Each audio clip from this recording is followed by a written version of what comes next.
Good day, everyone. Welcome back to another exciting session. In this video, we will discuss the normal vital sign ranges in older adults. Understanding vital signs is essential when caring for older adults because these measurements provide valuable insight into a patient's overall health status.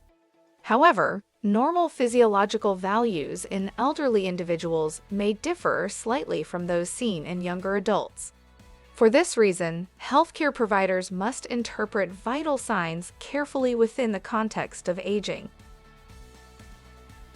In the last video, we talked about the principles of geriatric clinical reasoning in advanced practice. We discussed task-based and reasoning-based care. We also discussed why disease-focused reasoning fails in older adults.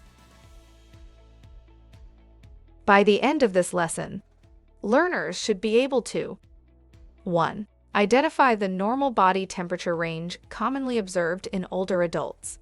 2. Describe the typical resting heart rate range for elderly patients. 3. State the normal respiratory rate range in older adults.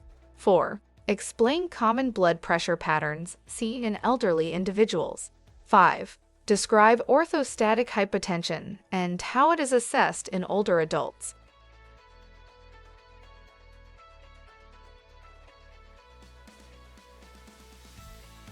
Without taking much of your time, let's begin with the body temperature. Body temperature is an important indicator of health.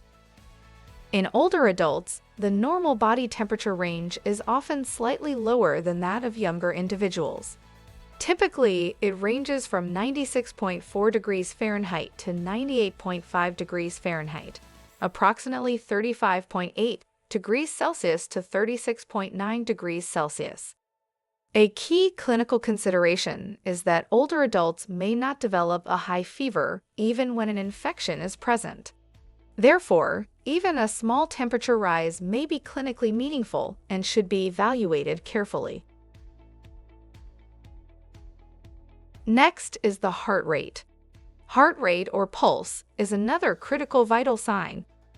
In elderly patients, the normal resting heart rate generally ranges from 60 to 100 beats per minute. Age-related changes in the cardiovascular system can influence heart function, sometimes resulting in a slightly elevated resting pulse. Reduced cardiovascular fitness may contribute to this change. In addition, some older adults may experience lower or irregular heart rates, particularly if they are taking certain medications or living with chronic medical conditions.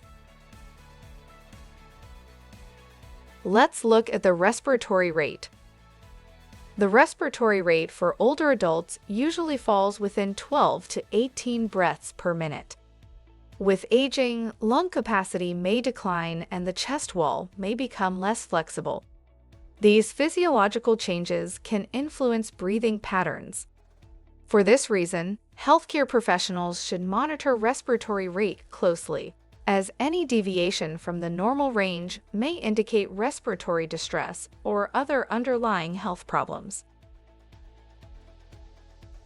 We will move on to the next, which is blood pressure. Blood pressure also changes with age. As individuals grow older, arteries often become stiffer, and blood vessels lose elasticity, which can lead to an increase in blood pressure. In many elderly adults, systolic blood pressure typically ranges from about 120 to 140 mmHg, or sometimes slightly higher. Diastolic pressure may remain stable or even decrease, widening the pulse pressure. Another important condition to assess in older adults is orthostatic hypotension, which occurs when blood pressure drops upon standing. This condition is relatively common in the elderly and may be related to medications, dehydration, or age-related physiological changes. It can increase the risk of dizziness and falls. Healthcare professionals should also assess for orthostatic hypotension by measuring blood pressure and pulse in different positions, lying, sitting, and standing. Additionally, clinicians must remember that older patients may not exhibit typical symptoms of infection or distress. Therefore, thorough clinical assessment and sound clinical judgment are essential. In conclusion, accurate measurement techniques are critical. Properly calibrated equipment should always be used, and any unusual readings should be rechecked to confirm accuracy. By understanding the expected vital sign ranges in older adults and recognizing subtle changes, nurses and other healthcare professionals can better evaluate a patient's condition and respond promptly to potential health concerns. We've come to the end of this session. I believe you enjoyed it. See you in our next session.